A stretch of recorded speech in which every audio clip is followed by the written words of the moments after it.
অভয়ার মাকে নিশ্চয়ই সবাই মনে আছে। আমাদের অভয়ার কাণ্ডটা আমরা সবাই দেখেছি। সে কিন্তু এখনো বিচার পায়নি।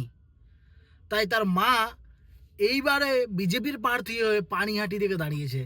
আর উনি কি বলছে সেটা একবার বিজেপির প্রার্থী হয়ে আমি দাঁড়াতে চাই। তো আমি দেখলাম যে নারীদের নিরাপত্তা এবং নারী সুরক্ষা আর যে রন্ধে রন্ধে পশ্চিমবঙ্গের দুর্নীতি, কোনো মানুষই ভালো নেই। তাই আমি এই তৃণমূলের পুরো মূলটাকেই উপড়ে ফেলার জন্য আমি বিজেপিতে যোগ দিয়েছি।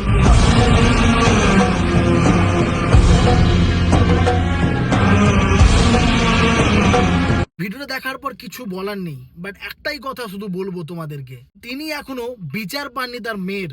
তাদের যে মেয়ে আছে তাদেরকে বিচার দেওয়ার জন্য এবং তাদের সুরক্ষার জন্য তিনি আজ প্রার্থী হতে বাধ্য হয়েছে। তাই আমি অনুরোধ করব পানিহাটির সবাইকে যে এনাকে সাপোর্ট করুন আর ভোটটা এনাকে দিন। আমরা যেভাবে অভয়ের কাণ্ডের সময় একসাথে হয়েছিলাম সেটা শুধু দেখানো যেন না হয়, ইনি যেন এই ভোটে জিতে তার বিচারটা পায়। তিনি যেন মনটা না খারাপ করে যে আমার পাশে কেউ ছিল না। পানিহাটির প্রত্যেকটা মানুষকে বলবো তাকে জয়যুক্ত করুন এই ভোটে। ধন্যবাদ।